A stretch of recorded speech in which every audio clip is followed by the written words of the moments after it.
first thing, although a lot of this stuff is kind of maybe even out of our control, just I guess doing your homework on who those leaders are out there, because for me and from what I've understood from culture, everyone knows politics is about the money that you can bring behind it, and a lot of leaders don't have those resources. So finding ways to go out of the box and find the right leaders that are right about a lot of the causes that you're about, just doing your research on that and understanding that they are out there and they actually do support a lot more of the moral views that you have. I think that's the first thing. But second, people like you and others that may not just be not just black people, but even black men, just seeking to understand.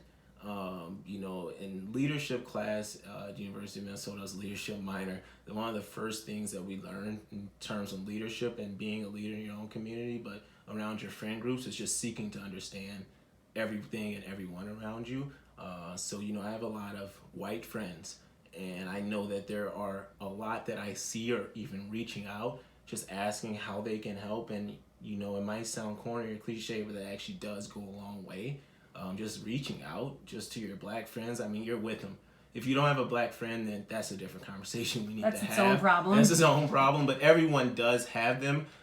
So whether it's whatever you're most comfortable with, getting a coffee, getting tea, getting a beer, going to get food, just kind of put it on a list at least once a month, once every couple weeks.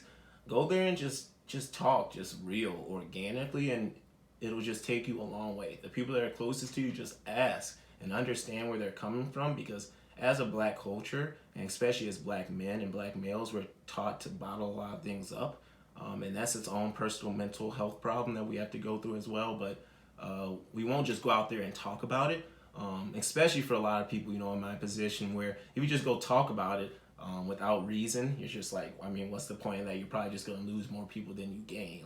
So have a real conversation about it and just seek to understand others around you, and ask how you can be of help. That's one thing. And then otherwise, it's really just pouring into the next generation. You obviously know, that's really what I'm about. That's what I do. That's been a huge thing basketball wise and off the court and in the community over the past few years. But pouring into the next generation is the biggest thing. So whether you're a coach, a trainer, something like that on the sports side, that's huge to do. But also if you're just a parent or someone in the community, there's a lot of nonprofit programs, there's a lot of charities. Even if you're a parent, just pushing yourself to put your kids in different comfort zones. You might not realize that you're teaching them racism, but a lot of the time, a lot of their silence and things like that, that's just as bad. So just having them and teaching them how to speak out is huge. My parents, I'm fortunate, my upbringing, especially through basketball and sports, I really played basketball on a team that was all black, and I had a basketball team that was all white. And I played on both of those teams from kindergarten until 8th grade. One was a Catholic Youth Council team, CYC. As you can guess, that was the all-white team. And then another team was the St. Louis City basketball team. And I am extremely fortunate I was put in that situation, because now I have experience with these both cultures. And that's what you need, especially as a youth.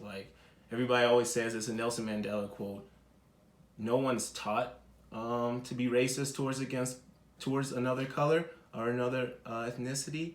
No one's born to be racist against another ethnicity or another color, but they have to be taught to be racist. And just like someone can be taught to be racist or discriminatory against another color, they can also learn and be taught not to be racist and to love another color.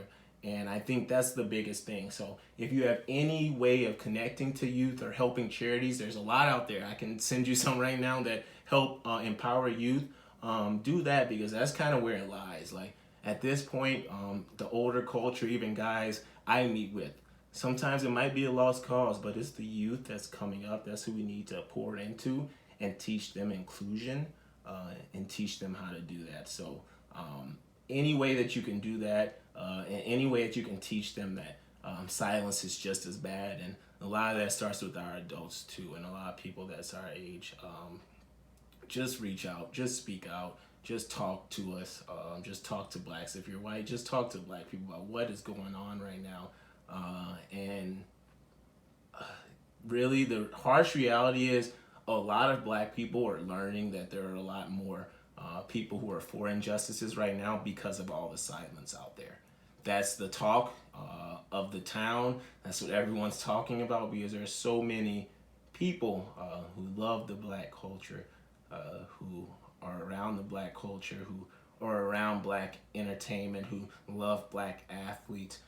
But at this time, a lot of people are really silent, and that's very unfortunate. And I know personally there's a lot of things that I wish a lot of people would say, but for now, just keep pouring into the people you can, and hopefully some of those things will change.